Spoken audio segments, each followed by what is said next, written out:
very good evening to you. Thank you so much for joining us on this edition of Spectrum Extra.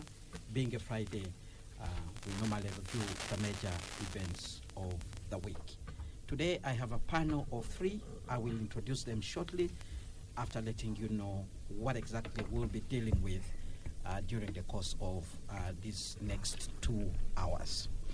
Now, we will be following the campaign trail to follow the key presidential candidates who have been campaigning in different parts of this country. We know President Yoweri Museveni launched the campaign of the NRM in Luero, and thereafter took off and camped in Lango sub-region, where he has spent most of this week. His message has been protecting the gains that has been achieved so far under his tenure, and completing the outstanding issues, especially in the area of free education, wealth creation, infrastructure, among others. In Lango in particular, he pledged more peace and security, taking note of the fact that that region faced the challenge of cattle rustling and some insecurity there. He promised them to sustain peace there, create more wealth, infrastructure projects, and he actually said when money from the oil begins flowing, a lot will be done because already a lot has been achieved under a tight financial framework, and he expects the oil money to bring a windfall. He actually said the oil money will not be used for buying perfume and other funny things. The NUP candidate, that is Robert Kyagulanyi Ssentamu, spent a week in Busoga, from where he launched a manifesto dubbed A New Uganda. Now, this manifesto focuses on addressing what he considers the key challenges the country faces today, including what he describes as bad governance and the breakdown of the rule of law. Corruption. He's promising to fight corruption, create more jobs, address poverty, among others. In Busoga in particular, he focused on poverty eradication, the rights of the fishing communities, sugarcane economy, poor roads, and protecting land rights, especially in areas where minerals have been discovered. But as you might have heard it from our news there, he has decided to stop his campaign and return to Kampala to formally complain to the Electoral Commission about what he thinks is unfair treatment. He says that throughout the campaign period, his campaign team has been diverted into rural roads where he has spent more time to travel to go to campaign venues. And today there was that blockage in one of the areas. As he finished the rally in Mayuge, he was planning to go to Iganga municipality, but he was stopped there, and the police has issued a statement saying that he was not following the guidelines that had been given to him. And the question is, whose guidelines should be followed? Is the one of the presidential candidate or the ones that the police have issued? So Kyagulanyi will be in Kampala to meet with the Electoral Commission over that very matter.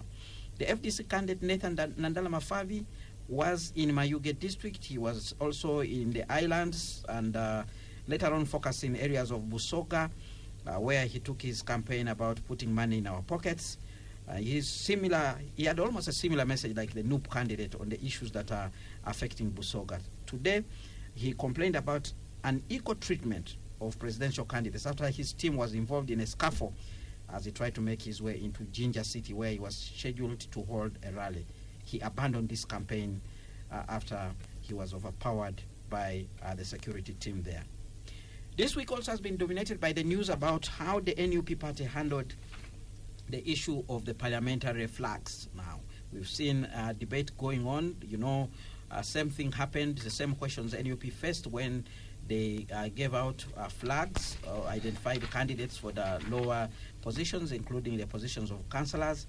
And in the latest development, when it comes to parliamentary seats, we have seen incumbents such as Medad Lubega Segona of Busiro East, Joyce Bagalantuatwa from Mitiana District, Aloysius Mukasa of Lubaga South, who are all incumbents losing out the seat. Segona and Bagala have already announced that they will run as independents. And one major talking point has also been how the Speaker of Kampala, Zahara Luyirika, who was vetted for Kampala District Woman MP seat, ended up winning the flag for Makindye West. Today I have a panel of 3 to discuss these issues. 2 are already here in studio, and we await our third panelist to join us shortly. Let me introduce the panelists who are already here. Imam Idi Kasozi, lecturer at Islamic University in Uganda, and he's also a member of the Justice Forum Party. He's also a farmer. Good evening, Imam Idi Kasozi. It's a pleasure having you at Spectrum Xtra. And good evening, Kenneth, and good evening, my colleague is already here. Good evening, everybody who has tuned in this evening to listen to Spectrum Xtra. However, allow me first of all to extend my thanks to people who joined us when we are offering special prayer for our departed colleague, the former head teacher of Rukman Primary School, Hajati Aisha Namboze Sekindi. Inna lillahi wa inna ilayhi raji'un. We pray to the Almighty to be merciful. So the entire family of Rukman Primary School, former students, parents, current students, staff, and the management, I also extend sympathies to you and console you that that's the decision of the Almighty. Out there, as you say, certain things appear not to be going on well. Maybe we shall discuss it mainly thereafter, because I think this is introduction. We'll jump in. But I thank Spectra Radio 1 generally for always inviting us to add on some little value to our nation building. We thank you for also honoring our invitation to share with Ugandans about those particular issues. Mr. Egesa Leonard is a political and business strategist. Good evening. Thank you so much for joining us once again on Spectrum Xtra. Thank you, Kenneth. Good evening to you, and good evening to Imam Kasozi and the listeners and viewers out there. I am happy to be here to join these conversations. All right. Our third guest is the Honorable Ambassador James Kinobe. He's a member of the NRM Electoral Commission. He's a former MP and minister. He's on his way to this studio. When he arrives, he will join this discussion. But let me begin with you, Imam Idi Kasozi.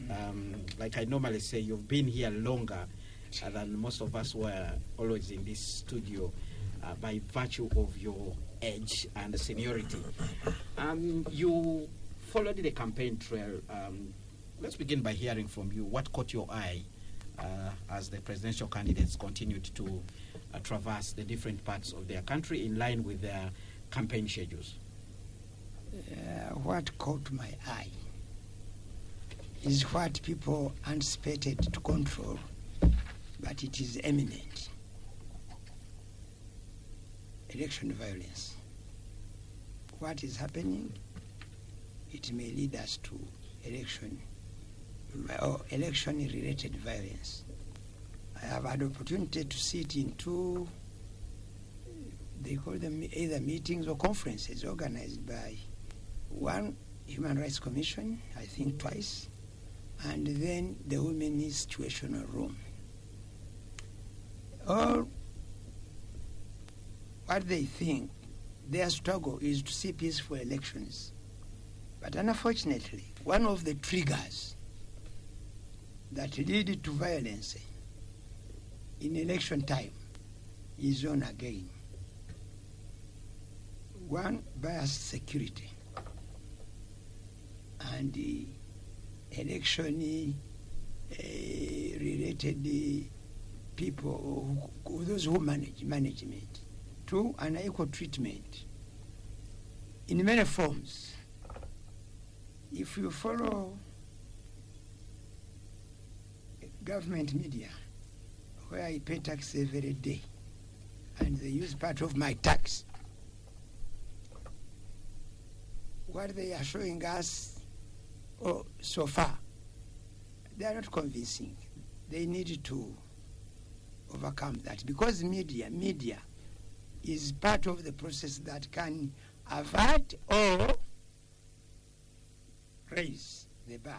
So when such things happen, you see, previously things were okay. We would be waiting for these radios and TV.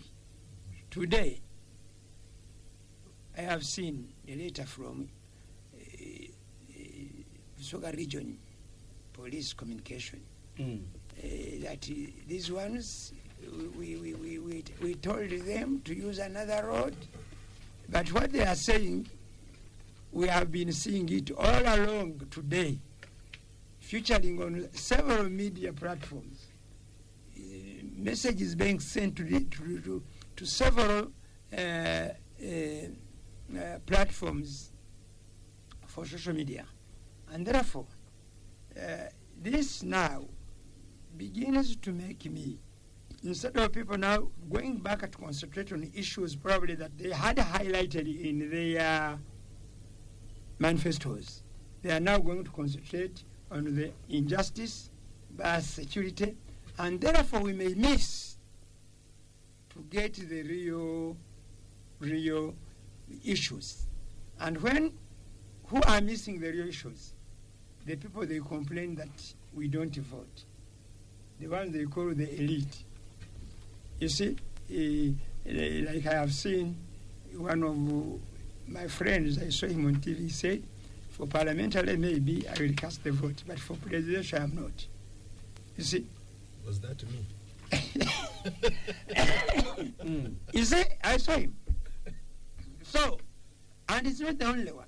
Even when we are in this Human Rights Commission conference, which was calling for dialogue, election dialogue, so that we can go to peace.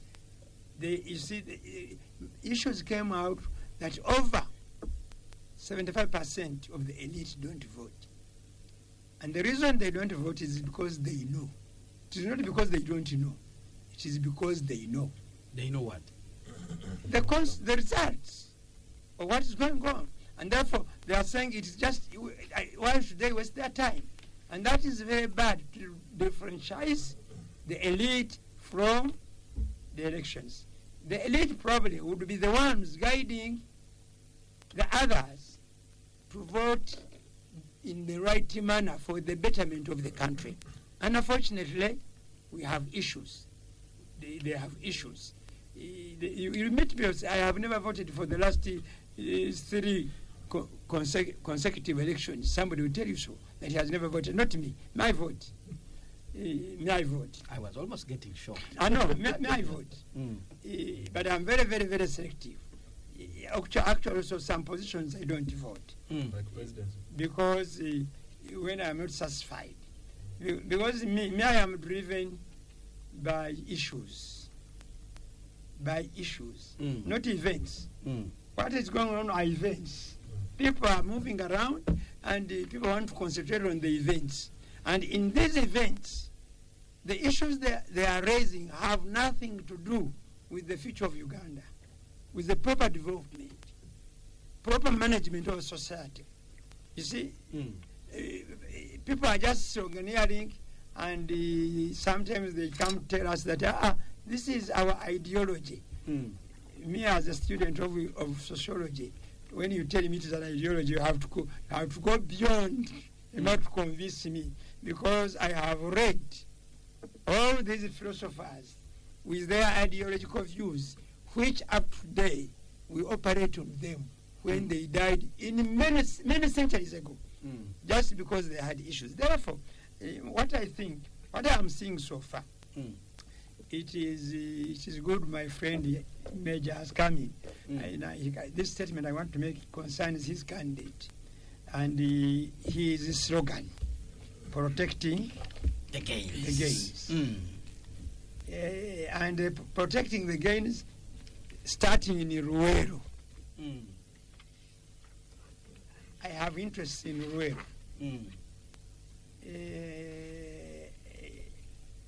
I know what is going on the ground.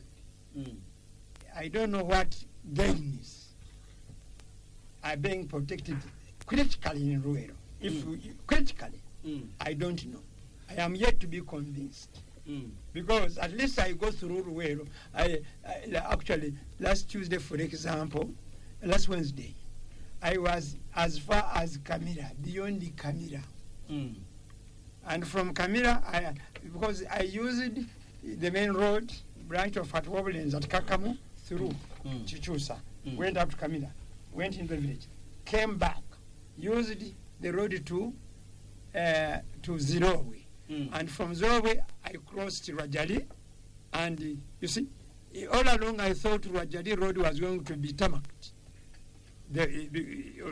I have seen, what I have seen, the finishing now on the bridge indicates no tarmacking. I don't know, maybe the gain there, they have made the bridge.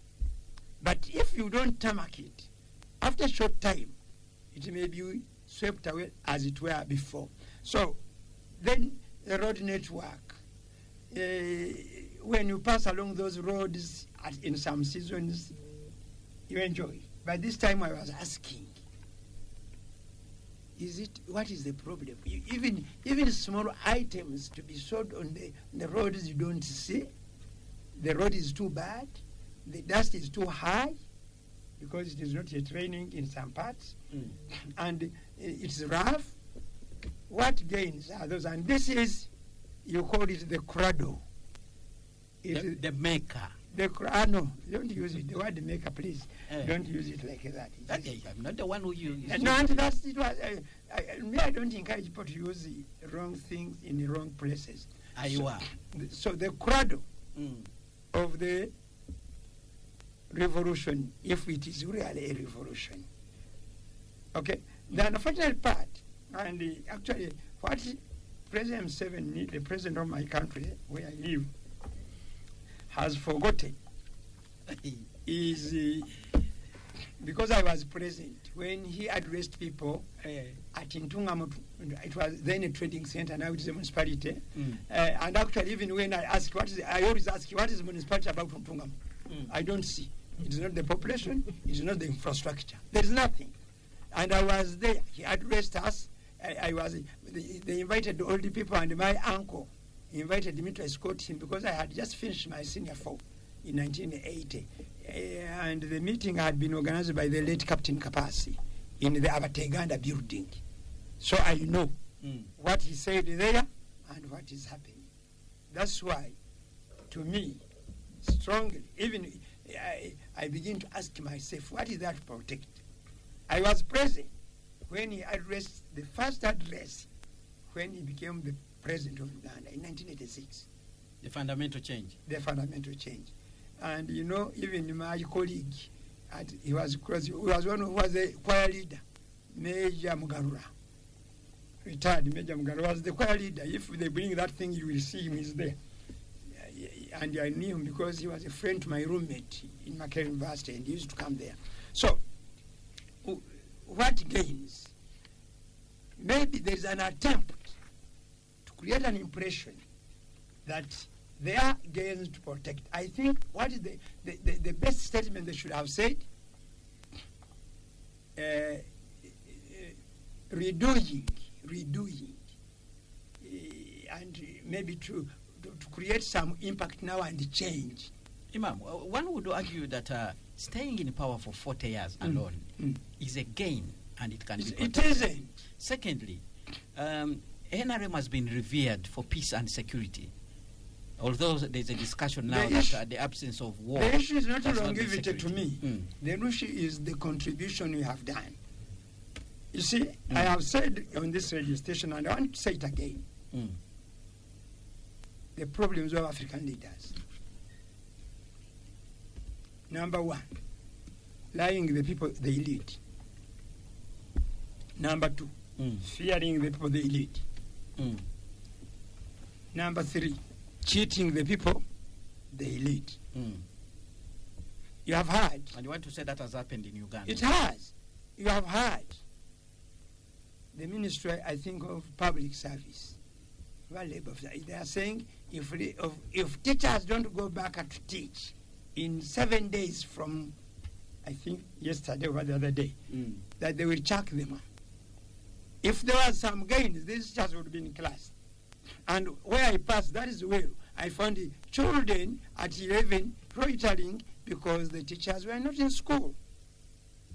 But when you look at the 10-point program and issues therein, is it security for Ugandans? Is it income for Ugandans? Is it good education for Ugandans? Is it what? If that had occurred, then protecting the gains would be the matter. All right. So good enough. We have retired Major Ambassador James Kinobe here in the studio. He will be responding to you. I'm sure he has answers.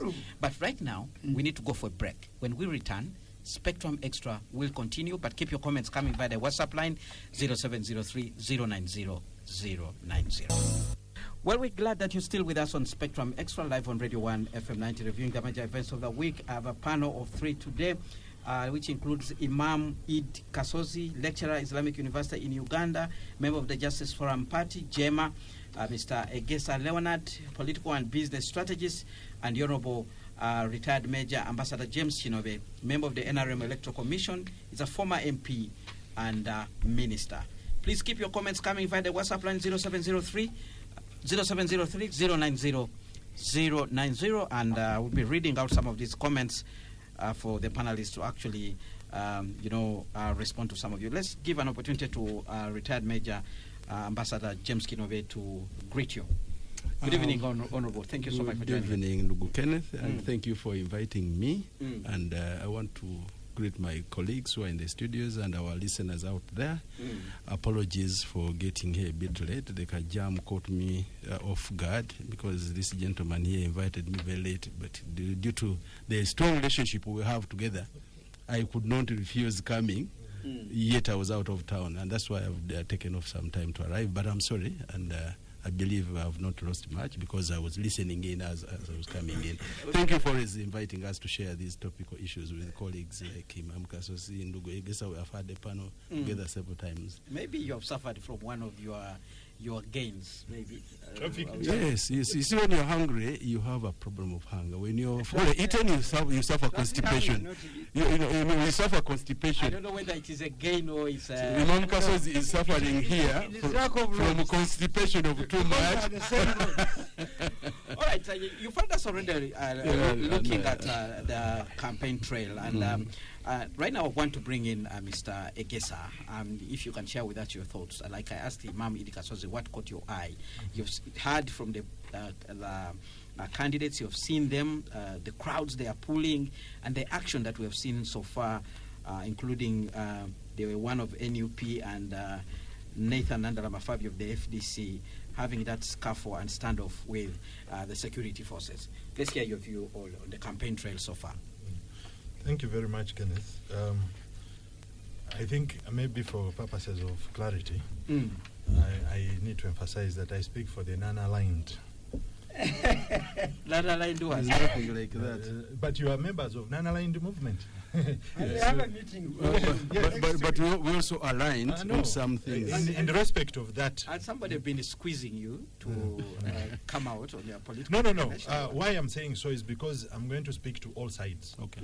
Not just one side. I've been observing. The critique and criticize is actually the approach. When you critique, you actually give both the good and the bad sides of every aspect. Yeah. Exactly. All right. So, I'm operating as a strategist for Ugandan citizens, not for any particular party. All right. Yes.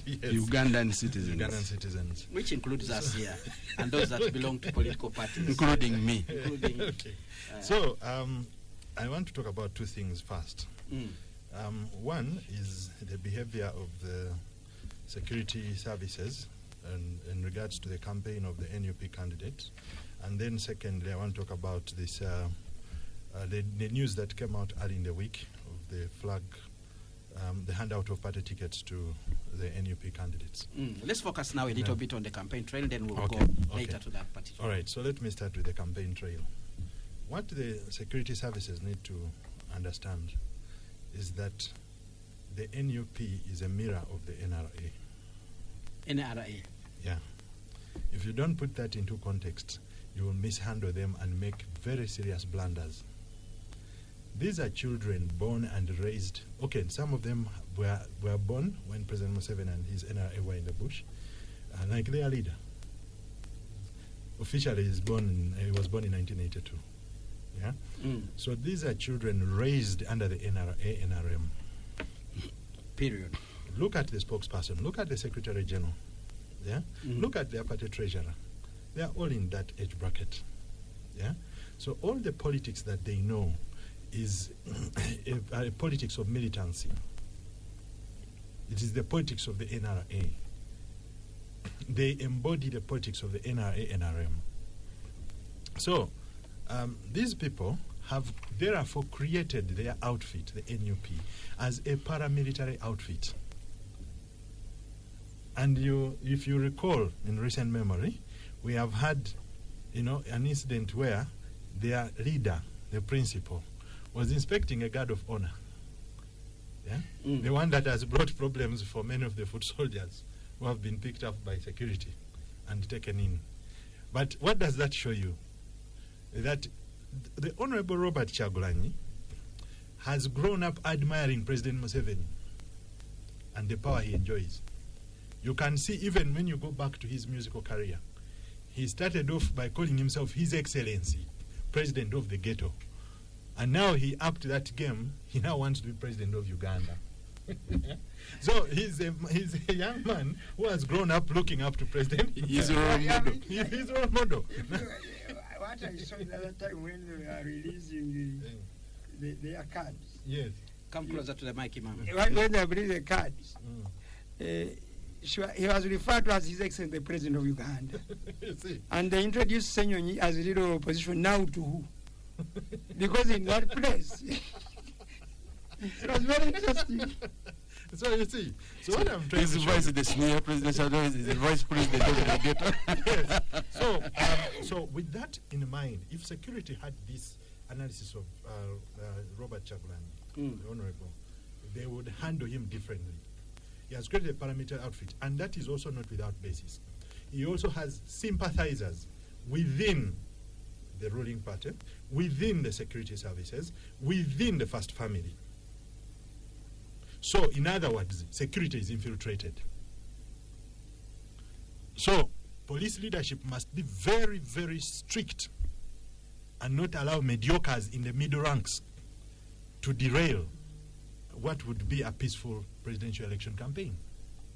Allowing the Honorable Robert Kyagulanyi to go and campaign does not in any way threaten President Museveni. At the end of the day, President Museveni controls the outcome of this election. So they should not allow overzealous commanders who are not operating at a strategic level to derail and mismanage an election. When we had the November 2020 riots, it was an act of sabotage from within. People wanted to overthrow the government, and these are people from within. Those of us who have had a chance to look at the investigation of that event, we have come to realize that this was actually an invisible hand from within that wanted to topple the government. So we should learn the from revolution eating the revolution. Is that what you're saying? Yeah, the revolutions eat their own children. Yeah, there are people who have egos, aspirations, ambition from within. They see that transition is not happening fast enough. They try to shortchange the whole process and take power. So the security services, the people commanding security services, including police, need to be serious. Don't allow middle-level commanders to act with impunity and stupidity. I want the listeners to get this very clearly. Yeah. Are you therefore implying that Robert Kyagulanyi is a tool that is being used? He has sympathizers. Or he doesn't completely know what you're explaining? He's a politician. Robert Kyagulanyi right now is an outright politician. In politics, you look at interests. He cannot block people from within the other side who want to come and help his cause. He wants to be president. You see? So he's an outright politician through and through. So if you are the one, would you say, please don't give me support, and the people are inside there? The other day you saw when the FDC had the contradiction with the money. Yeah? They were telling us that Dr. Kano Kiza Besige, retired Kano, Dr. Kiza Besige, after receiving money from the Honorable Nathan Nandala Mafari, he called somebody who was an inside source in State House. And the person told him, these notes originated from here before they were handed over to Nandala Mafari. And they sent him even the serial numbers of the bank notes. There is no way you run a serious presidential campaign and you don't have sympathizers in the other camp. This is normal practice. All right. Yeah? Back to your theory. Yes. No, I'm not theorizing here, Kenneth. Please, these are things that you journalists do. I don't theorize. When I come, I'm a strategist. I do research, I do analysis, okay? And then I speak what I have chosen to speak. Yeah? I am not here as an academician. I told you I discuss real politics. Okay. Yeah. Yeah. So I'm not here to appease a certain what? A certain section of the society. I just analyze for you real politics and tell you this is exactly where we are headed. So I'm telling you that it should not be surprising. We should be knowing, all of us should be knowing, that the Honorable Robert Chagulanyi has sympathizers the other side. Not everybody. You cannot expect that everybody inside President Museveni's household, inside the NRM, supports President Museveni's continued stay in power. That would be superfluous, yeah, and unrealistic. Not everybody does. So there are people who sympathize, and even then, let's just go back to the history of the NRA. The NRA, how did the General Jeje Odong, why was he rewarded by the NRA? Because he helped them to attack. Was he part of the NRA? He colluded with the NRA, and he paved the way for them to attack Kabamba. Yeah, General Katumba Wamala, how did he become friends with the NRA? He was in Moroto. General Sare was imprisoned there, and he helped him to escape. So what is good for the goose must be good for the gander. You cannot say that infiltration has ended because Robert Chagulanyi is the main opposition candidate. No, as long as somebody can mount a serious presidential campaign, they will always get sympathizers from within the system. So the security services must know. They must know. Therefore, this is my plea to the Inspector General of Police. Please take charge. Let the people who are at strategic command level in police take charge of this election. Our country is at stake. November 2020, for me, I'm very passionate about this thing. November 2020, I almost lost my firstborn. She had come to town to pick a few things downtown here. This was a young girl, 10 years old at the time. So she came with a cousin who was about 16 years old. Then they called me and said, there's a problem in town. Chaos is starting. I just told them, get on a border. Let them take you to my office in Zambia. And then in the evening, we were driving on that Munyonyo Spa, connecting to Kajansi. And we encountered these guys with stones. They destroyed about 20 vehicles. What saved us is that, for me, I first stopped. I pretended as if I'm going to obey their instructions. And imagine I had 70 million shillings in the car. A client is money, which I was supposed to deliver. It was in the car. They were going to have a field day sharing this loot. But so when I stopped, they also dropped their guard, and they came to talk to me. And in that process, I sped off. But in the process, of course, I knocked a few rocks here and there, put stones, blocks, and all that. So we flirted with death. When I reached Total petrol station in Kajansi, there were 15 other vehicles, windscreens smashed, windows smashed, tires, flat tires, everything was in a mess. So we just survived narrowly. And guess what? The police was just 100 meters away from where the goons were operating. So before I got to Total, I told the police, can you go and sort out those goons? The police was not moved. So after like 10, 15 minutes, I just continued. I realized this was a game. So these elements in the police were operating with these goons. So many people were suffering. All right. So let's not get back to November 2020. Remember, over 54 people were shot dead. Okay. Yes. All right. So police, please take charge of the election. All right.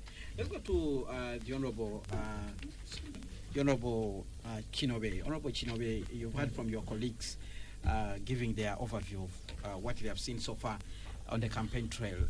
Let's hear your thoughts also before we open up to try and look at the pledges and the promises that are being made on the campaign trail, and whether Ugandans really appreciate those issues or individuals that are running for the highest office.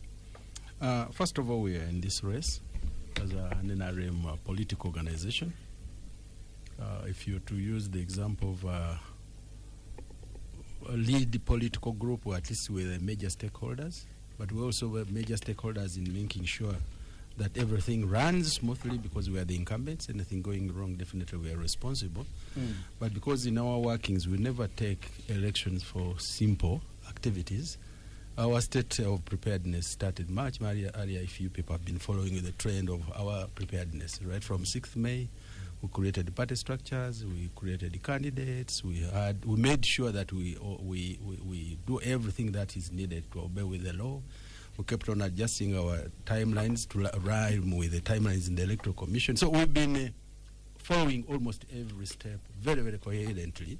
We have a head of state and the president and the commander-in-chief who appoints us as an Electoral Commission. We made sure that the commission doesn't go to State House to nominate him, but he had to come to the Electoral Commission. He expressed interest. He offered his standing. We collected the signatures and the whole Secretary General of the party and the top party leadership. We obeyed with the principles of taking signatures. So what I'm trying to summarize is that we take this as a very serious exercise, because we are the ones who spearheaded this return of power to the people. The people exercise their vote, and you may never know where the trend leads. So you don't take it for chance, by chance, and you don't underrate anybody. For us, we know that this is an exercise where we must make undertakings to the population. And that's why on the 29th of March, we launched a manifesto. A manifesto is a political offer to the program that we're giving Ugandans. But because we've been incumbents, we also know that for the last so many years, we have been running with different themes. So our theme this year is to evaluate what the journey the country has moved.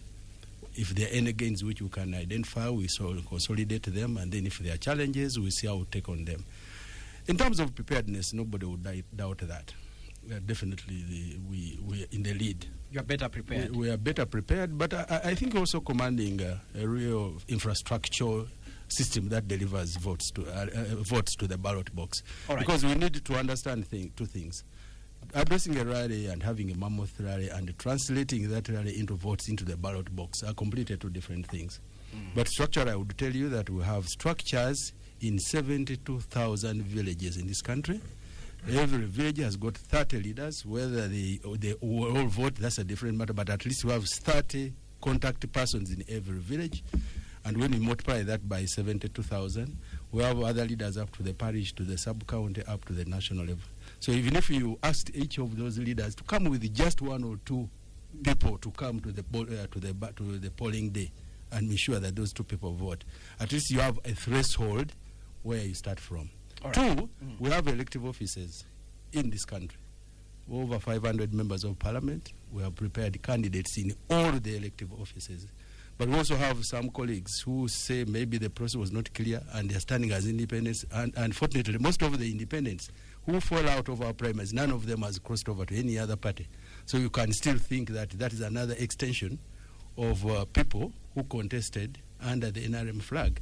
And we are going to float candidates right from the lowest level of LC1 to the presidency, and we are fronting candidates in all elective offices. Now, if you were to just evaluate that framework and the structure, it shows the level of preparedness for us to compete to take state power. All right. Now we wanted to answer some questions. Imam looked at the theme of your campaign, protecting the gates. Imam should have questioned earlier ones. There was one securing your future. We have had themes. For us, we are saying is the future secure? Yes, very, very secure. Very, very secure.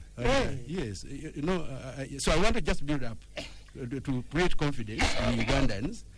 To allay the fears of my brother here, the strategist, who has a strategic mindset. You see, strategy means you look. When I was in the army, I used to be taught about the tactics and the strategy. Your strategy is the ultimate direction where you want to go. If to attack this building, is this building, that's the strategic point I want to hit, objective. But how to get there is the tactics. If I'm walking through streets, I can walk upright. If it's going to be like an umbrella, I crawl. If it is in the bushes, in the tunnel.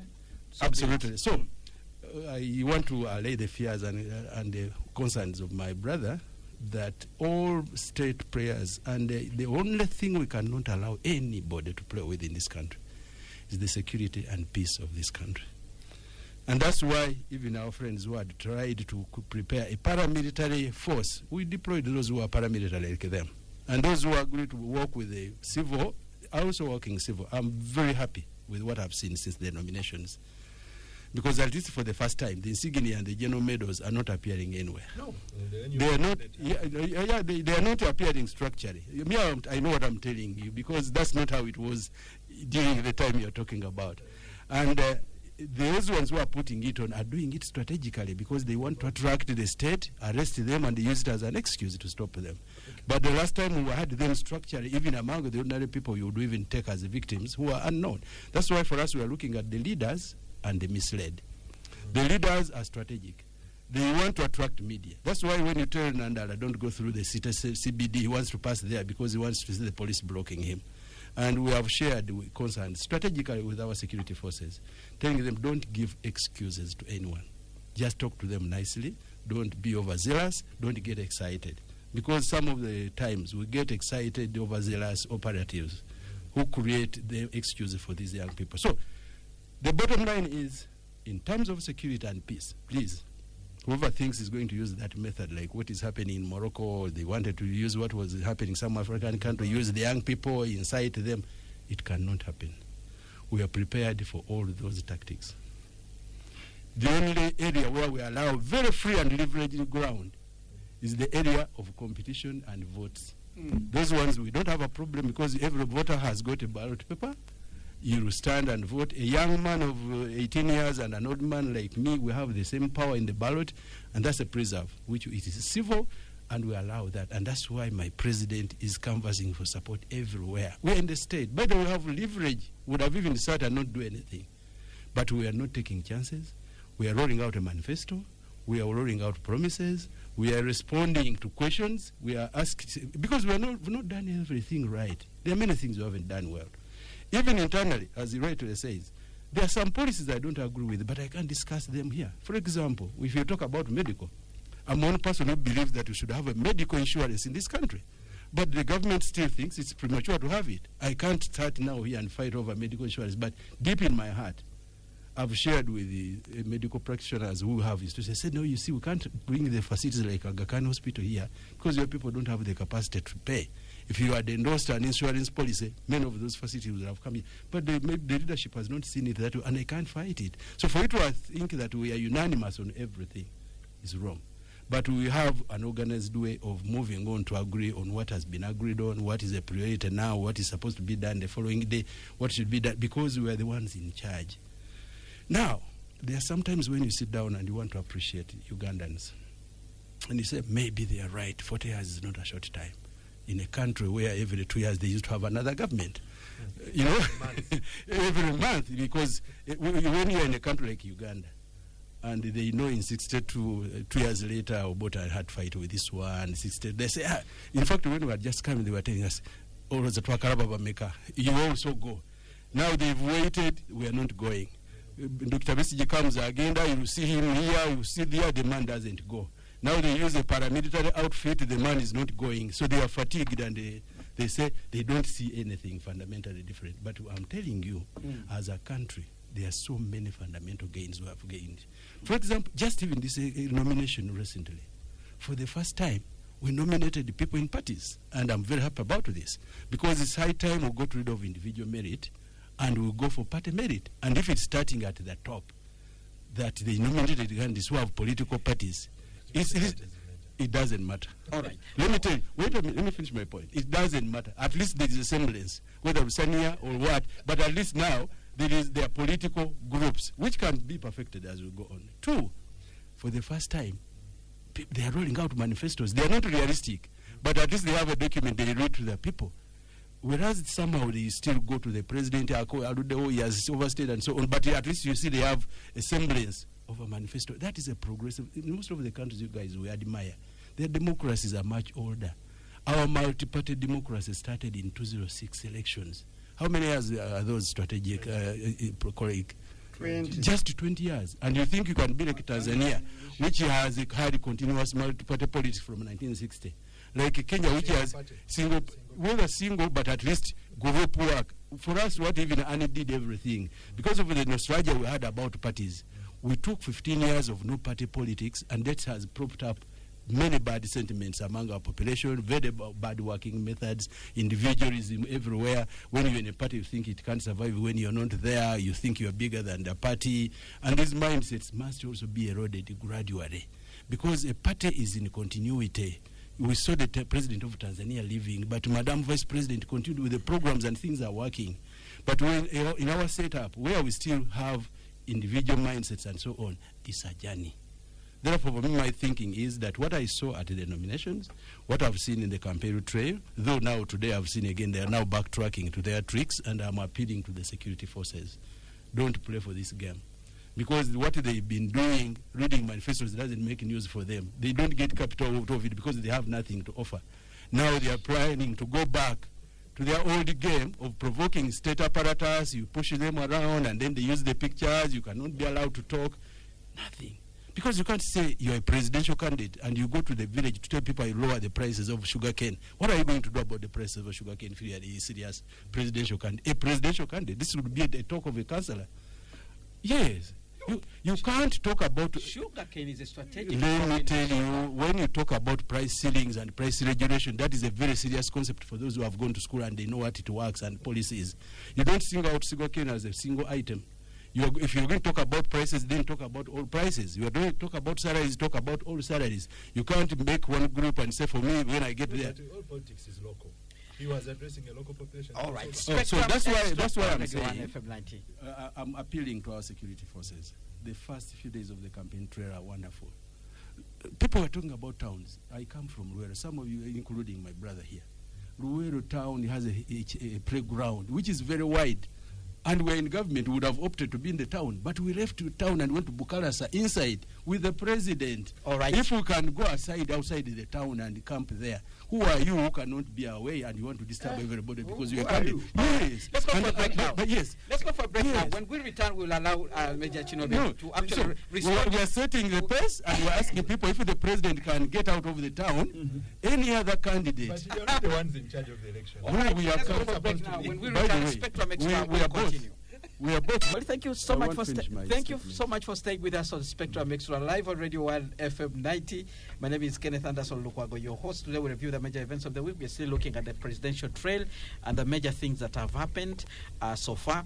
My guests this evening include Imam Idi Kasozi, lecturer at Islamic University in Uganda. He's a member of the Justice Forum Party, JEMA. Mr. Egesa Leonard, political and business strategist, and the Honorable retired Major Ambassador James Chinobe, who comes from the NRM Electoral Commission. He served as a minister and member of parliament in this particular country. Now, Honorable Chinobe, I know you want Are you saying that I spoke like a major now, not as a politician? Well, it seems that the forceful manner in which you... No. Okay, I apologize like for the forceful... We will not allow that. No, nobody should allow that. All right. Let's respond to some of the issues. But on that point, fairness, let us also agree that why, if the security forces act unfairly... Let me put for you the complaint that Honorable Chagulanyi has put forward, because after he was stopped from moving, he stood aloof the vehicle he was moving and made an address. He wondered why he has suffered so many diversions from the time he started the campaign. A route that will take him only 45 minutes. He has to spend 5 hours going through villages and passable roads to be able to go to his next rally. And he's saying this is unfair. Other candidates are actually being allowed to go where they want to go. I don't know whether there are others have passed through a difficult time, but what I want to submit is that since I heard the statement of the police citing an agreed to route, I would recommend and advise the candidates and their agents in those meetings where, because if agreed in quotation means that they discuss the routes, raise those objections in those meetings and agree, because it's also unfair if you're obstructing a duly nominated candidate to fulfill his obligation, because these rallies we are conducting are actually going to cover the entire country in all the districts within the stipulated time. So every day he loses also affects the subsequent rallies where he's supposed to go. So I entirely agree if there was unfairness, then that must be addressed. But when they cite an agreed to route, I would recommend very strongly that those objections on the route should be raised when you are discussing the so-called agreed to route area. Once you object, I think that was to compare with these people to say, you have refused. But for the local roads, and the less what is the problem really? The problem is going through the mainstream. Like, for example, Ginger Road. Many of you have used that Ginger Road. Through Uganda town. All know. The main road from the border to our side, even during ordinary days without rallies, is impossible. You go speed zero. Now, when you add in a convoy, because you see the problem we have convoys now. If it's not the president's convoy, you have the supporters' convoy. Actually, these two leading candidates have got convoys. The president has a convoy, which at least now has a lead car. Maybe they should also give Honorable Kyagulanyi a lead car to open the route. Because apart from the convoy of the president, which is ordinarily attached to his convoy, Honorable Kyagulanyi also ordinarily has a very long convoy of his supporters who move with him.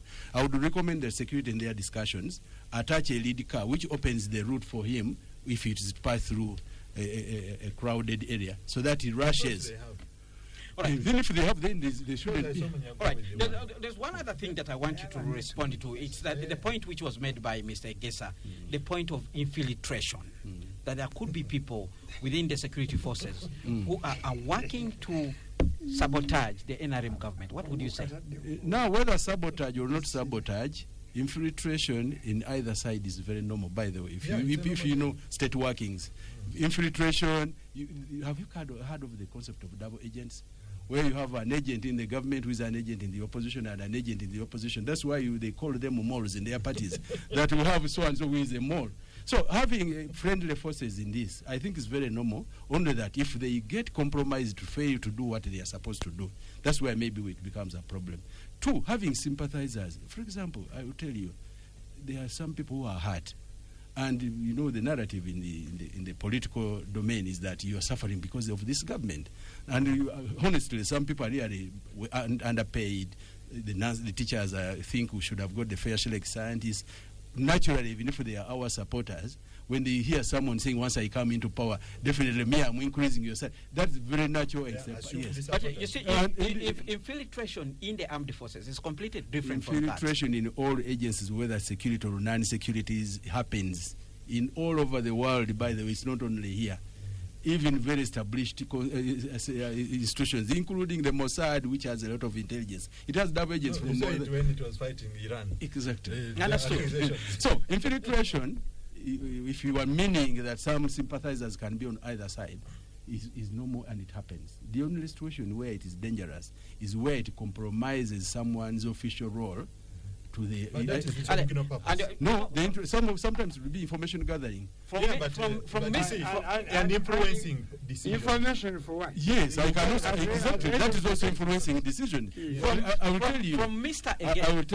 Egesa's analysis, he actually urged the commander of the police, the IGP, to make sure that watch out because there are certain people within the command structure who are doing certain things. Well, that was a matter of statement, sort of. I don't know whether he has those facts, but as a concept, it happens. I will tell you why the reasons why sometimes I think we have infiltrators.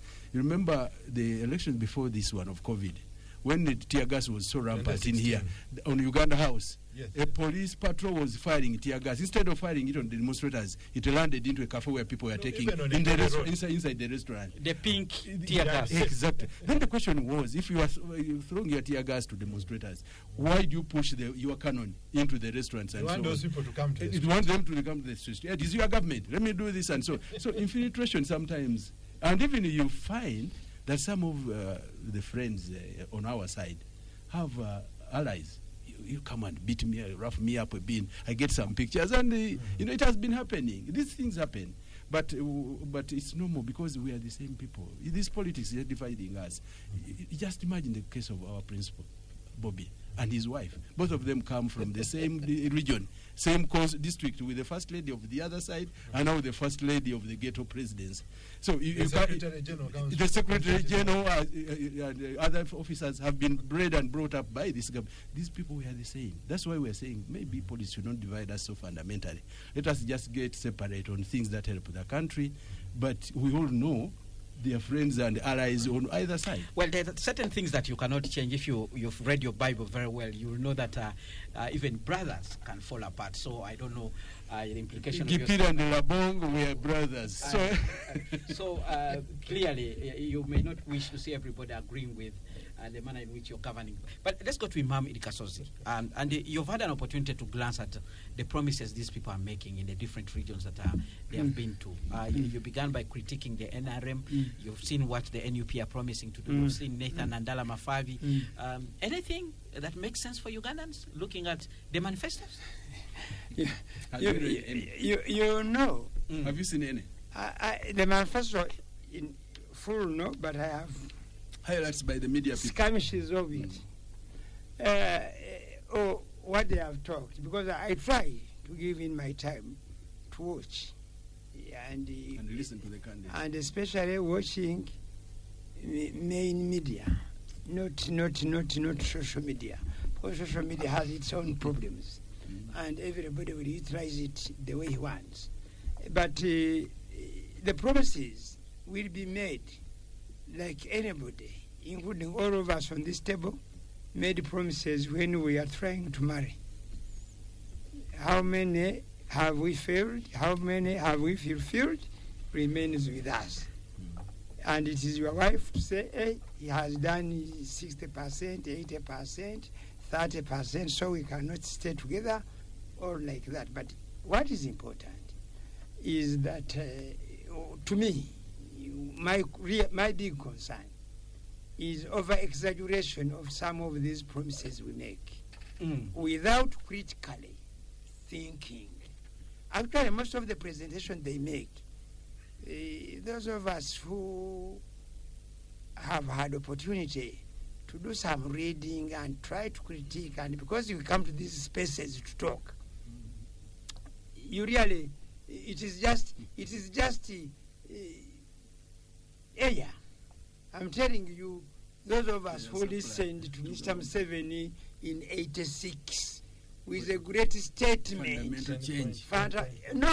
Fundamental change, not mere change of God. It is a fundamental change. Where? It is here. No, where?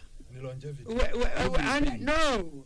You see, he was expressing that because at that time, security was the matter. Today, I have lived again to see people grabbed without any identification that I am Imam Kaso's arresting you, bump into a vehicle, keep him for 3-4 days, nobody knows where he is. That's no difference. You see, some have died. You hear people. There are people now asking for people who went missing in 2020. And there are other two Kenyan nationals who have actually gone missing. They were part of the Chagulanyi campaign trail. I don't know, you see. So these issues, what I want to see, what I really want to see, when you are talking about the farmers who are growing sugarcane, okay? Encourage them to grow sugarcane and show them that I will buy your sugarcane at least a reasonable price. Of course, price will change depending on the demand and supply. Okay, of course, sugar cane probably its price could be almost steady first because you are making sugar, and after making sugar, this sugar lasts. I will tell you. I will tell you. It also has byproducts. Yes, I have told you. I will tell you. I grow pineapples. I was selling them raw. Okay. Today, I sell them in another form. With value addition. I can even keep them for a whole year. And my price will be there. Okay? So, this is what I want to see. That's a gain. Not for you. That is a gain. Not for you. That's a gain. This is my own work. Preserve that. Whether it's yours personal, preserve and protect it. Last week I was Last Value week, addition. I think last week, Dongolobo. on Saturday I was in Zimbabwe for a burial. And I found people, they have grown their coffee. And I was telling, after I said I want to speak to the local council chairman, and they came to me. And I told them, and I gave them, each of them, a packet of these dried pineapples. And I told them, this coffee is sea.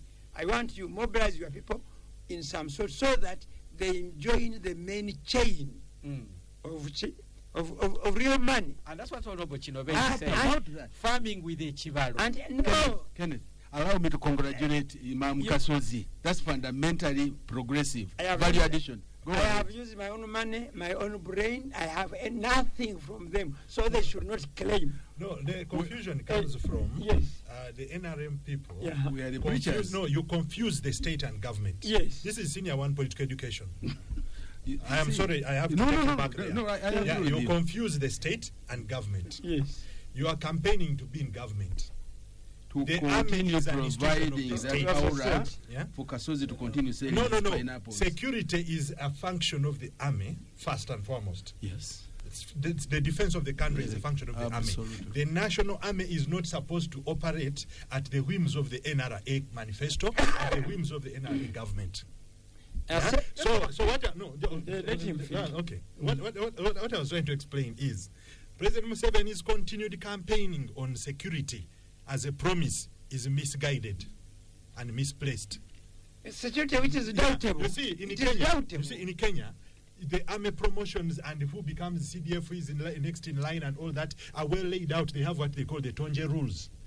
There's a general called Tonje during Moi's time. Yeah, understand. Who said no, we should not be in guesswork and we should not subject our appointments to guesswork and the whims of the commander-in-chief, because those commanders-in-chief will change. So what he did, he led a committee.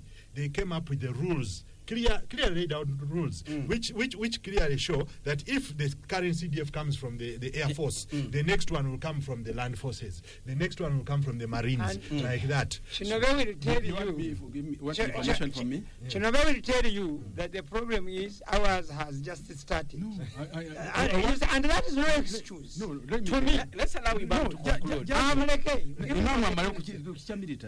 issue of the military. Let us be very honest. The armies we are comparing have got different histories. Yes, the history of the Tanzanian army, when there was a mutiny in the 60s, Tanzania disbanded the entire army and set up another one. Just like the NRA did. The Kenyans, I'm still going to the principle. 40 years now. The Kenyans, that time of the 60s, the mutiny which was there was by the Air Force. Kenya disbanded. No, even in 82. Wait a minute. I'm now telling you the different responses Okay. by the different countries to the actions of the military in those countries. They disbanded the Air Force, sent everybody home, and reorganized. What happened in this country?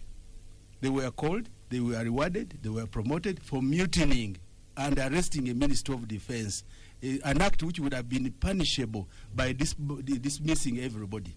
From that day, the role of the military in those countries have played various roles, including overthrowing the commander-in-chief twice. Do you know that President Obote was overthrown twice by his other army commanders?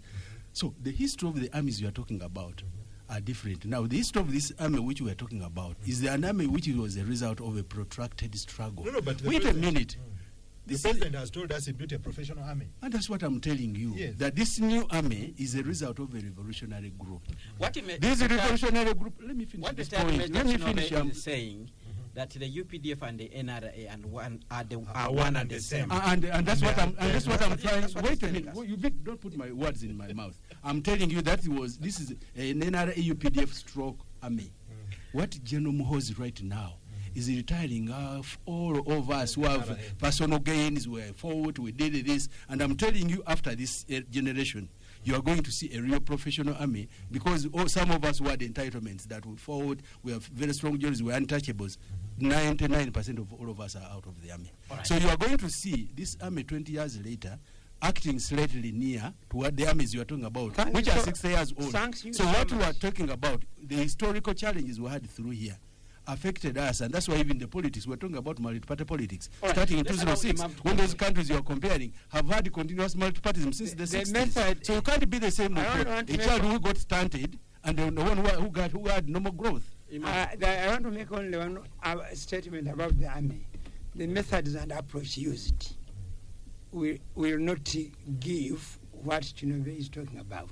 In philosophy, logic, we say when the premise is false and the statement is false, the conclusion cannot be true. And that's what I am seeing over the Uganda army, the trend it takes. The promotion, the assignment of responsibilities do not add up. I'm telling you. Because in my small office where I sit, I have had the opportunity to be visited by generals up to middle ranks, captain, I don't know whether it's a middle rank, captain, lieutenant. All these I have seen. And I know what sometimes so they you leave say. the matters of the generals? That is simplicity. A person like me who has been at school, not through school. You don't tell me that. No, but even you lecturers even teach generals when they come for strategic studies. Philosophy. No. Even your defense college is affiliated to Makerere University. For specific courses. Some courses, yes, for specific courses. So he has a right to comment. On Monday was with this one. As an academician. On Monday was this one. A general confessed in front of us that a lecturer from Makerere had talked to him. Yes. I know I was no, but there are many. That on the side. Let me go to this issue. Very quickly. The issue of poverty, the issue of promises, the issue of manifestos, putting money, because President Museveni has said it so many times to put money in people's pockets. In reality, is it there? It isn't. Largely, it is only those people who have put on their own effort and to toil hard. And sometimes, actually, who would have been better off if we did not have oligarchy and this business of who is that one who has applied for this? Technically, favoritism. Yes, technically, strong people have been denied opportunities to demonstrate what Uganda really should be achieving. Okay, so these promises are there, but the problem again is the Ugandan market. The Ugandan market, when you produce highly, it is not there. It is not there. Oh, correct. And many people don't, because I see the people around my place where I grow pineapples, I've told them that I don't want to sell for you. So I don't want to buy from you. I want to sell for you. Because when I buy from them, I will focus on the profit margin. And therefore, I will squeeze them. But when I sell for them, you sell at the price. They only maybe pay for transport. Otherwise, we sell at the same price. So what we need to do, we need a proper transformation. We don't need to gather people somewhere and you confuse them that Museveni economics. Whatever. That is your confusion. And they are tapping into people in the minds of people who don't see this. All right. Then the last thing. Lastly, Chinobe said independent candidates do not cross. Do you know the reason? They are in transit, waiting for a flight to come. And who has the flight? It is President Museveni. That's why even when he harasses them, they finally still remain there because he has the jobs. He's the one who gives jobs in this country. Two, he's the one who has free money to hand to people. And the unfairness they're talking about, they say the people should not fundraise. Museveni goes on fundraising. And he even confused people. For example, the other day was in Colorado. But he's even talking about independent candidates. He needs to qualify it. Yes. In the rural areas. Yes. Because independent candidates in Buganda, they are aligned to what? No, that's the point I wanted to make for him. So, I'm talking about independence in the NRM. But what do you say about independence in NOP, who have crossed over to be indepent, but insist that they will campaign for the president? We are going to come to that discussion. No, the last thing, I want to say the final thing. Those ones who the unfairness in the process of campaigning actually really causes confusion. Like, for example, Electoral Commission roadmap stopped people to fundraise something, but just 2 weeks ago. 2 days ago. Even I am coming. Was Kofatris. What one he was receiving, he was not giving. Okay. They stopped giving. President Museveni gives. President Museveni gives. Not candidate Museveni. President Museveni. Not candidate Museveni. Where are the difference? Where? No, I have asked this question, by the way. Where is the difference? Because when he's traveling on the road, going to campaign, when he was going to Ruel, they stopped him from moving because he was moving. Was he a president? Was he a candidate? The difference, you start campaigning against blaming him when he's a candidate, and you only talk about manifestos. You'll also stop talking as a president.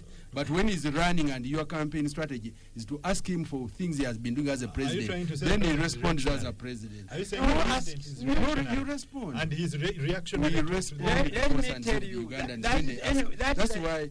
But this protection is done by the law. All right, gentlemen, let's have a structured discussion now. And I want to come to you, Mr. Gesa, very quickly in a few minutes. Anything you want to say about the manifestos? No, my views on manifestos are out there. Africans don't operate on manifestos. Africans don't operate on budgets. In the last 40 years of the NRM, we have never seen President Museveni conform to a budget. His manifestos for the last 25 years of elective politics, actually 30, coming to 30, have just been a matter of using synonyms. The promises are largely the same. Yeah, it's like these poverty alleviation programs. At one point they were Ntandikwa, then they became a Myoga, then they became Bonaba Gagawale, then now they became PDM. Now we are in a Bonaba Some. These kind of things. So it is just changing wording and all that. But President Museveni, actually, to his credit, he always reduces the NRM ideology to about 3 things. Yeah, and he keeps on repeating these things. He has kept on talking about household income. The only problem is that he refuses to acknowledge that he lost touch with the common man. Yeah.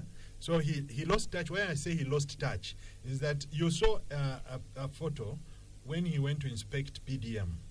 They went with a helicopter, they landed, and they were inspecting 4 goats.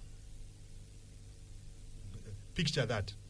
You bring the president with all the detail that comes with him. Maybe that family didn't have anything. Now they had 4 goats. You mean the intelligence could not tell that there are 4 goats? The president shouldn't go there. That is embarrassing the president. What I'm saying. So there are so many thieves around. 4 goats in that homestead maybe represents a fundamental change.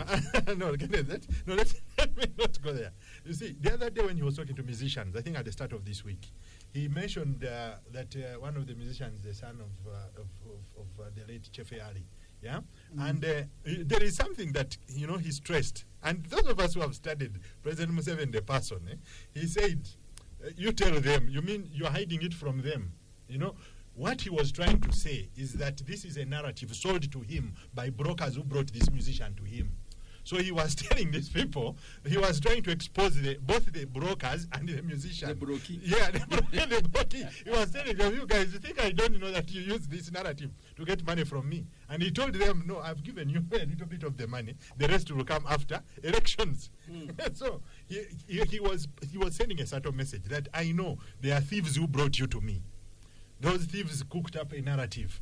You also bought into it, and you came and took money from me. But I am happy that at least you have done something. I can do something with the money that you took. So President Museveni was simply telling these guys that I am surrounded by thieves. You were devoting. I was All right. Household income, the second one? So he has also talked about patriotism, household income. He talks about security, but I've already made my thoughts clear on security.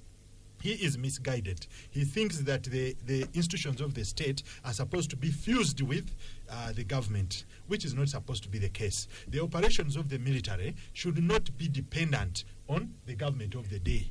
The military is supposed to be a national state institution. All right. Even if the government, they have their own contradictions. the military should not be dragged in. Exactly. All right. Yeah, but today it is playing politics. You Honorable see, they're Chinobe. raiding political party offices. In 2 minutes before we go for a break, I know you are well versed with your NRM manifesto, but you've seen what your political adversaries have put across. Anything you want to say about the manifesto? There are two things here. One, when he's putting on glasses, I don't know whether they are long-sighted or short-sighted. So if you have problem of seeing long far, definitely you use glasses to enable you to see ahead beyond what you are seeing at that particular moment. If they are short-sighted, it's the opposite. But also in the philosophies and the ideologies they're talking about, we have understanding depending on your line of thinking. You remember in economics, the Keynesian theory, the other one theory is Malthusian theory. So Musevenomics. Now we have the Musevenomics. Now, I want first of all to make a disclaimer that when you're talking to the population now, here I'm talking to a mild, understanding population out there.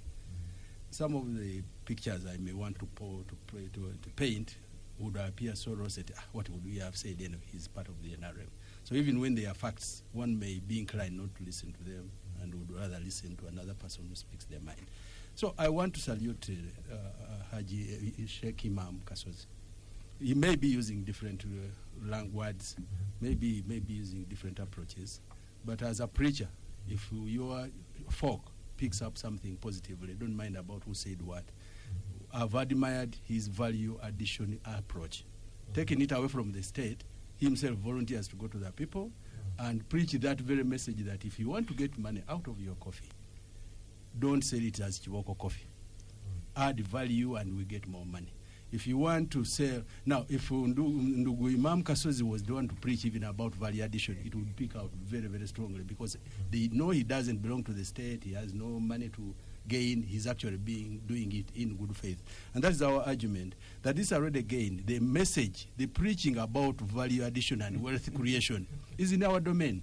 It's no longer a preserve of the people in the state because the people we serve are the same. If you are in the mosque and you have a fundraising and people don't have money to contribute, it is your concern. I'm a Catholic if they don't have money to contribute. So I would think, let's sit down again as where we started from the 10-point program. We see the positive things that can help our people. Right. Use the different narratives that we have and help the population because where they may not understand me well, they may understand Imam Kasozi. We may not need a fight on value addition and wealth creation. All right, let's go. We may have the monopoly on how, let's go but for the what. Now. Let's agree that the what of the things, and these are the gains we're talking about. If we can now go to the bottom line of the what on issues, we may disagree now on the methods of how to achieve them. When we return from this break, I'll read out some of the comments that are coming in from the listeners before we switch our attention to the no flag saga that has also made headline this particular week. Stay tuned, 21 FM 90. We continue after this. Well, thank you so much for staying with us on Spectrum Extra, live on Radio 1 FM 90. My name is Kenneth Anderson Lukwago, your moderator.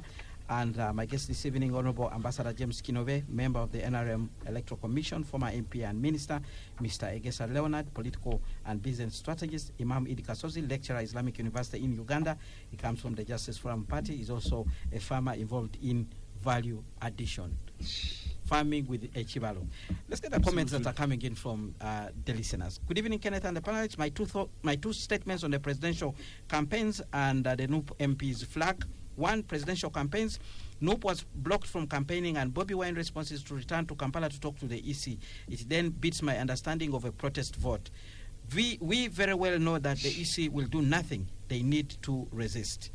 Then that is a comment that comes in from Orlando. Listen again from Beam in Karamoja district. I'll read your comment when we start the discussion on the NUP parliamentary flag. And then we have a comment from Mawa Amaza, who writes in Spectrum Extra, with NRM in control of EC, unless Ugandans wake up and vote for the opposition, otherwise Jaja will remain protecting corruption and poverty as usual. Let's expect nothing else.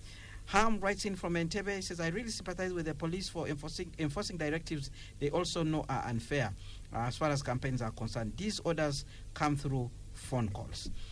Then somebody else writes in and says, as for me, 100% agree with what my boss has said. Truth is, you can't protect what you don't have. Unless NRM is protecting unemployment, corruption, and the poor infrastructure that we are seeing right now, and if it's what they call the gains, then 40 years have been useless to the development of Uganda. Okama Emmanuel, listening in from Kisumu in Kenya, writes in and says, it writes in a long one here. He says, good evening, Spectrum Extra. Following what had transpired today, one of the presidential candidates, Chagulanyi, was heading towards Iganga. One wonders whether there have been other terrorists who have been cited, or whether there was war ahead, looking at how the Uganda police and the army surrounded the area where Noop was expected to be. Is it really what the Ugandan constitution says on this electoral... Kisumu is in which district in Uganda? Is it the Kisumu in the Kenya? Kisumu here, the Kisumu in Kenya. Okay. He's listening to us via online, and he's No, wondering... by the way, yes, when and you are he's in Ugandan. Kisumu, you can pick the signal of Radio 1 and Kavo's. And he's wondering, is is wondering why this is happening, whether it is within the law. We have another comment. What is your... hello, Bwana Kenneth and the panelists.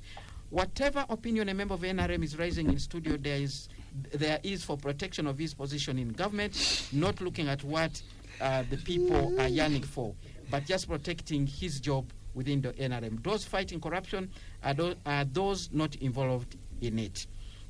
No gains when graduate teacher earns 400K and sleeps hungry. No fees for kids, among others. Poverty levels in eastern and northern Uganda are skyrocketing. Corruption, look at drugs in health centers, high maternal rates, unless they don't know the meaning of gains. We have a comment coming in from Simon Chris Makanga, who writes and says, listening to the great brains in the studio, I'm wondering, wouldn't this be the right time to interrogate the inception of democracy in Uganda versus where we are today? Did we understand it? What does the absence of democracy in Uganda look like? Then we have another comment from Katura, listening again from Luero, who says, good evening, Radio 1. I take the pleasure of recognizing the panelists and the moderator. Through your chair, the moderator, I beg to correct Ambassador Chinove that in Uganda, we don't have security service, but rather a security force. Not a government, but a Tibuhaburwa family regime.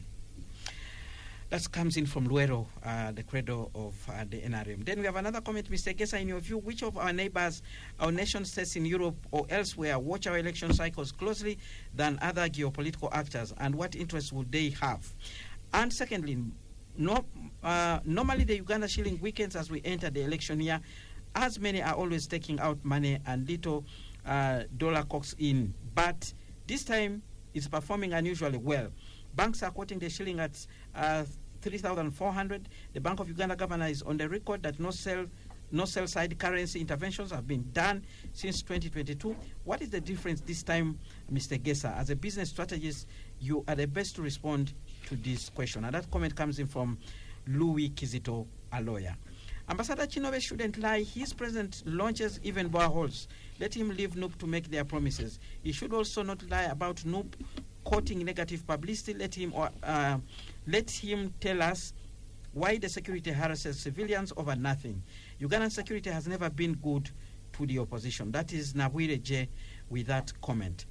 40 years in power, and you are including at least in explaining your gains, and you want Ugandans to agree to that? Seriously? 40 good years? Shame on you, NRM and the Major. That is Eric listening in from Iganga. Gentlemen, Major is very right. The EC has already prepared for them the victory, just waiting to announce the final result. That's another comment from somebody who unfortunately did not leave their name behind.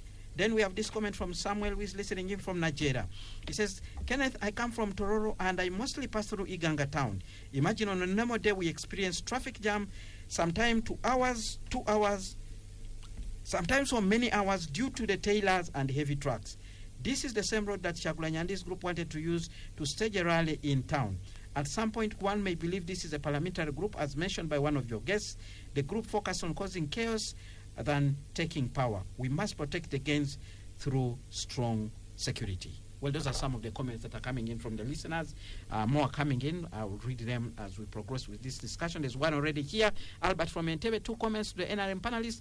NRM has the burden of incumbency and these so many years, what is it that it can pull off in the next 5 years with all the impunity that has been witnessed and observed by Ugandans? 2, was NRM shocked when the incumbent Malawian president conceded to defeat during the recent elections? 3, don't you think you are giving the opposition mileage and sympathy when the harsh methods of handling them? Then number 4, where is PLU in all these dynamics? And any signs of saying regards? Let's respond to these listeners before we quickly switch on to our next topic of discussion. First of all, I think most of the comments have come from auditors who are examining our performance over the last 25 years. But I want to agree with their concerns because, as an auditor, your work is to peruse through the accounts prepared by the accountant. But if you also switched sides and became the accountant who has to prepare all the statements, the management letters, and all the things, you'd have a different perception. In communication, we have what we call barriers to effective communication. If someone is your opponent, definitely you don't expect any praise, even where you have credit. But we also address on these panels when we're talking, we address people who are there and, like my brother, the strategist who called himself non-aligned. We are presenting our cases to the entire spectrum of the listeners. We are saying there are gains in this country. If you're very objective to yourself, there are gains since we came into power. We are not where we would have loved. Maybe we have not done all the best that we should have done, but at least we are much far ahead than many other players. Two, we are still the most useful and probable alternative in the circumstances.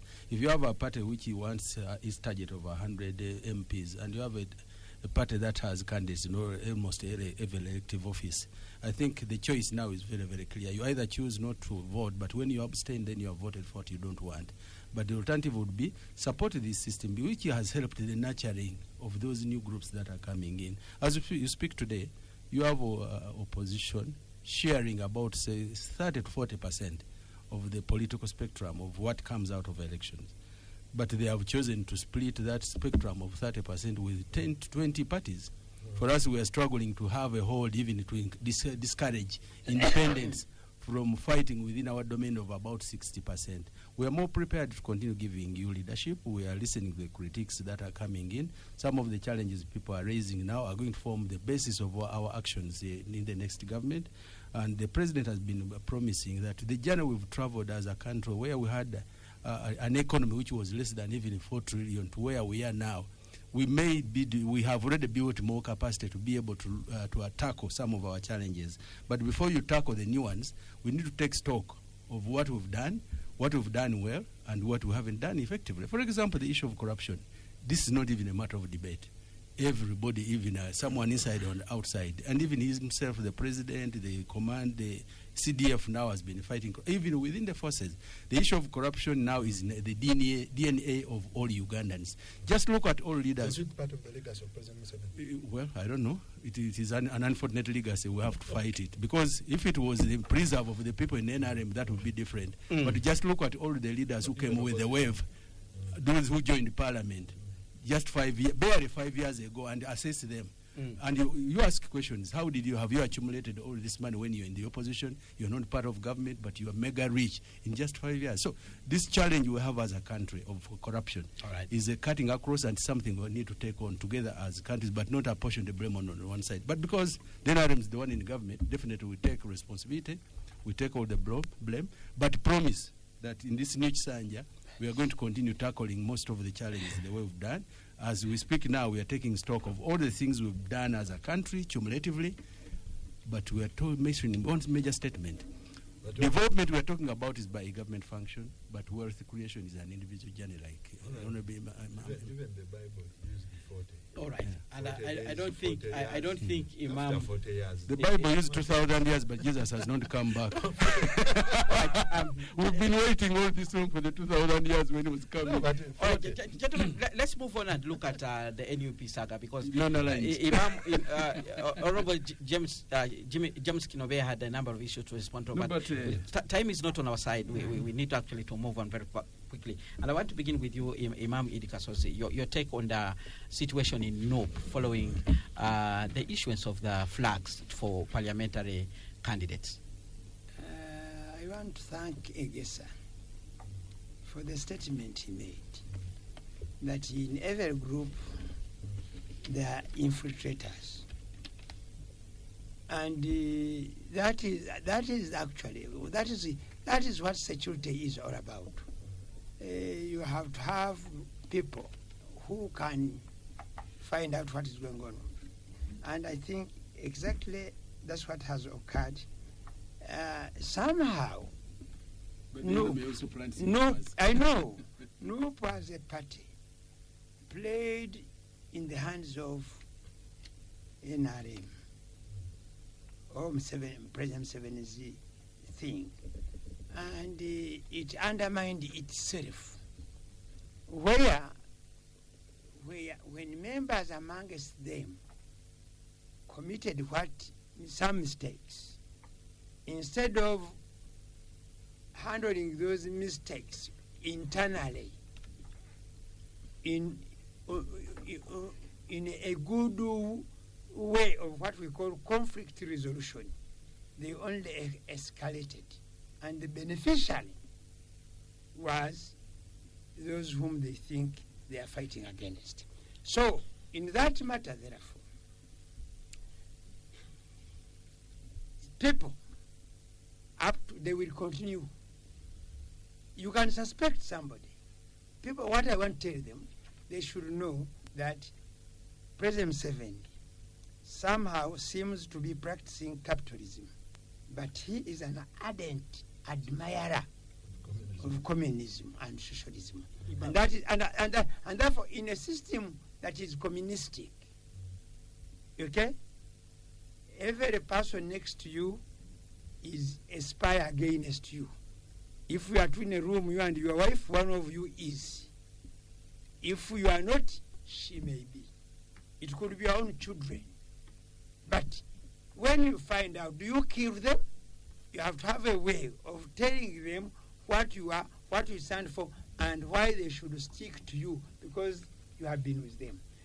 In this instance, it has not occurred.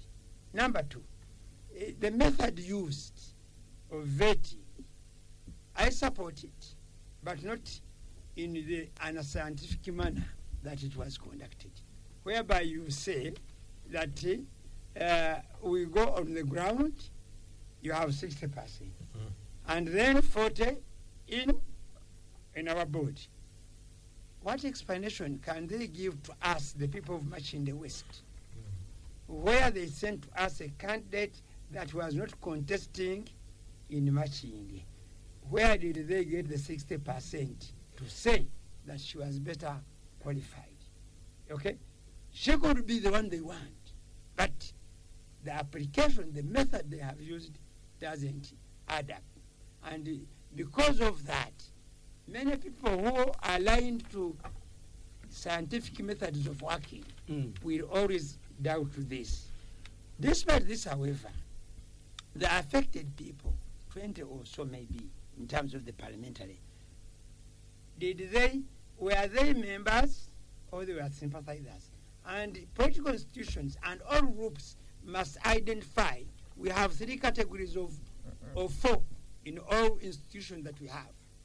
You have members, you have supporters, you have sympathizers, and you have opportunists. So until you understand that, then we will know how to operate. And unfortunately, it is missing. The other bad thing they did, I think at the local level, is that the people who are sitting interviewing others were candidates themselves. They were candidates, and that one, there's no way you can. The final last thing I want to make is that when we are allocating people responsibilities and duties, we don't look at how much they support us. We look at how are they, what's their capability of performing the duty we want them to do. That's where the problem is. And it actually may cost them some positions when they have the ground support. Because when people go back and become conscious, then they will know. Because for me, I know if I am voting, I vote somebody. I always say in my mosque, I don't introduce people because they have high ranks. I only introduce those people who have Jita Migaso Jabantu. What is it they have? The value to the people. I can introduce a carpenter and leave. You can even introduce an NRM. Yes. No. NRM on what? I can't. All right. An NRM candidate, if he has value to the people. I have a very big family, and there are some NRM people. But you can introduce them with their value. Yeah, no, I'm saying I introduce people because of their value, not just because of individual merit. No, of their status. All right. Let's go to Mr. Gesa. Mr. Gesa, very quickly. Very soon I should go to Imam's Mosque. Yeah, no, I am going to disagree with Imam on this issue of NUP flag bearers and the way they handed out the tickets. For me, the Honorable Robert Chagulanyi, like I've mentioned, is a military general wannabe. So you need to first of all look at him through that lens. He's someone who wants to be a general. Yeah? You have seen even him, the way he dons the military outfit.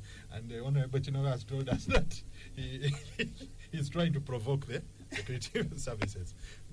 But secondly, we also need to understand that he's also an entrepreneur. Now, entrepreneurs have something in common with military men. They are very resolute and ruthless when making decisions. They are not entrepreneurs are output oriented. They are not consensus builders. I think that's the detail I wanted to add to Imam's submission. Yeah. So the Honorable Robert Chagulanyi, after sensing that he has been infiltrated by people who are holding fort for other forces, he did a ruthless purge. Yeah. He carried out a ruthless purge of the party so that he does not lose grip of the party. And that is now the entrepreneurial and military wannabe traits coming out. Yeah? So he purged the party. And you cannot fault him for that. Like I said, he has been a student of President Museveni's politics. And even all the people surrounding him. So when you look at the strategic command of the NUP, they are it's more of a military camp. Exactly, it's a military high command of sorts. So they did a purge. Now, when they did the purge, they started monitoring the behavior of the senior leaders within their party. So they wanted to see who is with us and who is lukewarm. So those who remained lukewarm, they were singing from different hymn books on different days. They marked them out. And I think that is one of the reasons why they did not want to surrender the process of identifying flag bearers entirely to a democratic process. They wanted to retain some bit of control and have those decisions carried out and vetted by their strategic command.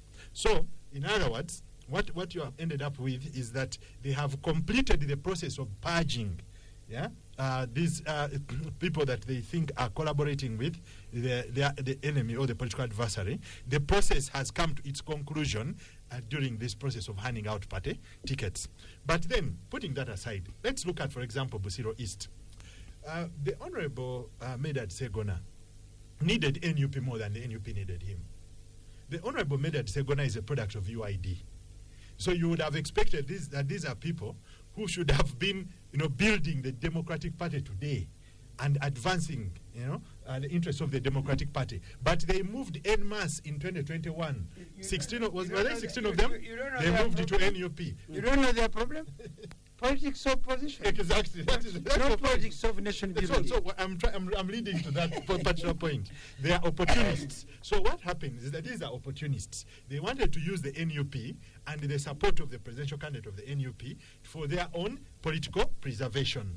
So for me, the way I've looked at this matter is that the Honorable Robert Chagulanyi and his strategic command have just been completing the purge which they started with the service award manenos of Honorable Mpuga.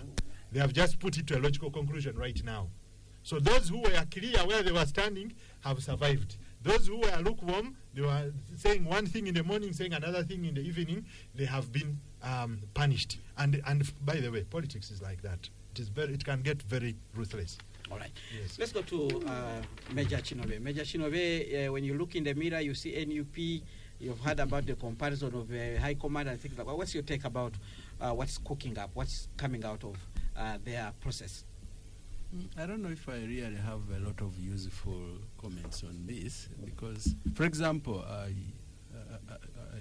with due respect to NUP, which is a new party, 2, its emergence was a result of a tsunami. which tsunami brings in everything and everyone. But along the way, they find that, by the way, it would be the major leading opposition party. Now, you've always had the contradiction in their party where when others say, we are people power, we are noob. Now, I think in the evolution of forming a party, they transited from people power, which is the concept they always had as a noob, to NUP. Just like we were still locked up in NRM movement and the multi-party politics. Now, we need to understand that the error made by many of these leaders was to use the financial muscle they have got in parliament to try to control the party. All right. That was very dangerous. I think it was very naive on some of those leaders there. They knew that by giving them another term of parliament, you are making them even richer, yet there are other sister groups that where they all allegiance. Any serious party leader would have purged anybody who is an opportunist in the ranks, especially now that NUP is taking on its own term now of merit, because we all say that it emerged out of waves and something that was panicky put up, but now they are deliberately moving on their own pace, and any really strategic person who wants to have a party, because we have gone multi-party, by the way. You may have the leading party today as NRM, but at any one time, at time T, you will find that parties now are going to be the vehicles. If you have that long distance of forming a party, I think it would be proper to pick on people who are ideologically oriented with what you want to do. Two, I think as a role model of the NRM, they would want also to have a party where they have control. And anybody else... Your role model? You said. I was saying you are their role model. No, as role models, picking it up from NRM and General Museveni as good students. I think they're also thinking that we need to be in charge. But you see, but any serious party would really first study one thing, that in a country where every few years government would change, what has been the science which has kept President Museveni for 40 years, everybody again, and he doesn't go. Any serious political contender would really need to understand. Unfortunately, our students did not pick out very correctly. It could have been deliberate anyway, now that we're discussing about strategic thinking, that the management of conflicts within a party is a very, very fundamental way of handling your politics. But for me on this one, I don't have any critique for their method, because methods of...